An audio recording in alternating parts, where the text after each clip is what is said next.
Salut tout le monde et bienvenue dans cette nouvelle analyse. Aujourd'hui, on plonge tête la première dans une épopée mythologique d'une intensité folle. Vous allez vite le comprendre, mais saisir le passé tragique de ces personnages, c'est absolument crucial pour comprendre la mécanique chaotique du champ de bataille qui se déploie dans le présent.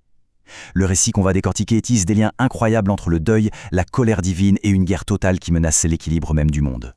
Allez, on attaque tout de suite pour comprendre les racines de cette immense tragédie. Prenez juste un instant pour vous poser cette question. Que se passe-t-il lorsque la déesse de la vengeance perd sa seule et unique amie? C'est lourd, n'est-ce pas? Eh bien, c'est littéralement le cœur émotionnel de toute notre histoire aujourd'hui.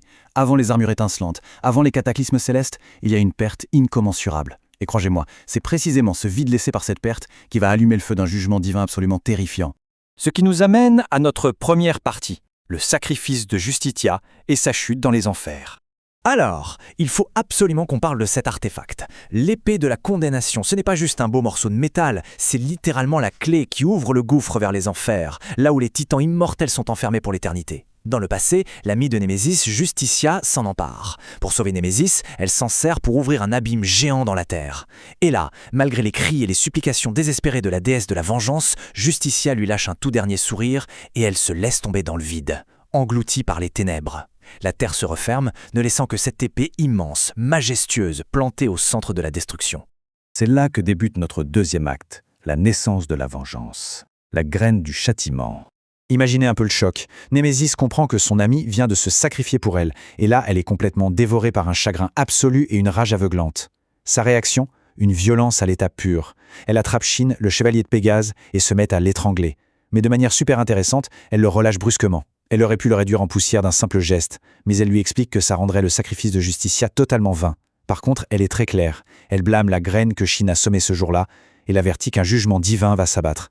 Et c'est à ce moment précis que Shin lui balance une prophétie majeure. Si ce jour de jugement arrive, ce sont les chevaliers d'Athéna qui l'arrêteront. Je n'aurai plus jamais pitié des humains.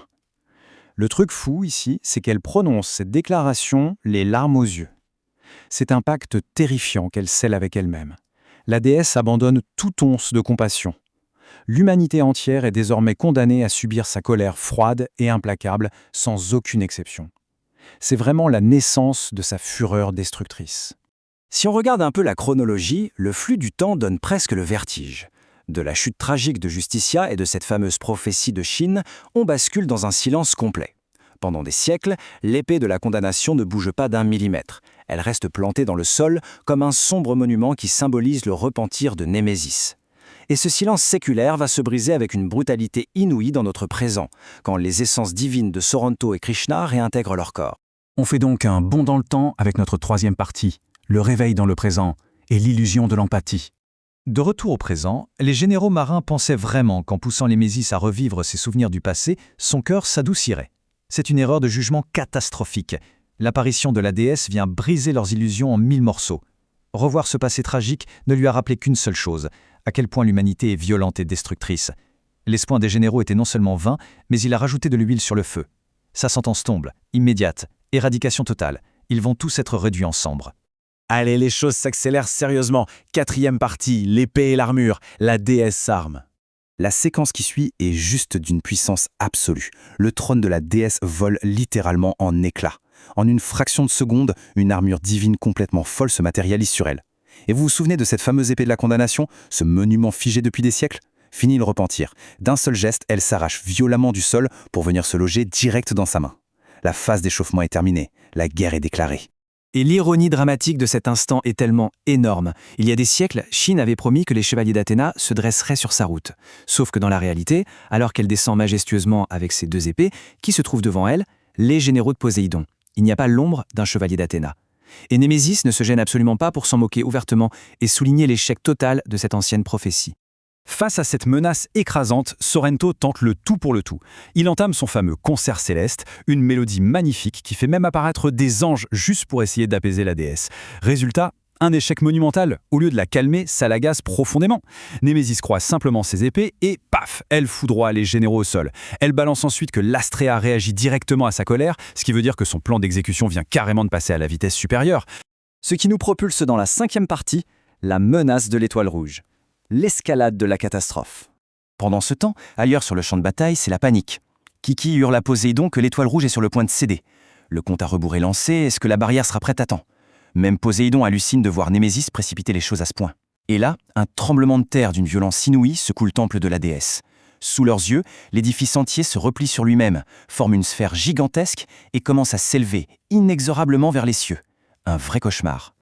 On arrive à notre 6e et dernière partie, le choc des immortels, avec une interception particulièrement vengeresse. Alors là, la révélation fait froid dans le dos. Canon est en pleine poursuite du temple, mais il se fait intercepter par un certain Pollux d'Athanasia.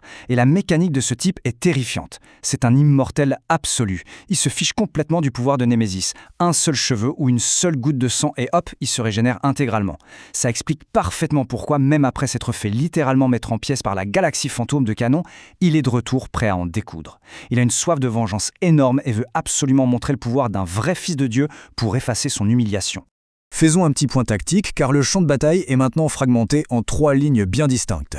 Sur la première ligne, Poséidon et Kiki font une course contre la montre vitale pour achever cette fameuse barrière avant que l'étoile rouge ne se brise. Deuxième ligne, Canon, qui est complètement épuisé, et les généraux, qui doivent absolument poursuivre le temple qui s'élève. Et puis la troisième ligne, c'est là que le courage d'Isaac éclate. Il s'interpose fermement face à ce monstre immortel de Pollux et ordonne à Canon de tracer sa route. Il accepte, seul, de retenir ce cauchemar increvable. On se retrouve donc avec cette image d'un chaos stratégique total. Les obstacles sont gigantesques, une menace cosmique qui pèse dans le ciel, une déesse enragée armée de l'épée de la condamnation et un immortel sanguinaire impossible à tuer qui bloque le passage des derniers défenseurs. Est-ce que les forces de Poséidon ont la moindre chance de s'en sortir face à ce châtiment divin, ou est-ce que l'humanité tout entière est condamnée à payer pour le sacrifice de Justitia ? Je vous laisse méditer sur cette question, parce que, croyez-moi, la suite s'annonce tout simplement monumentale.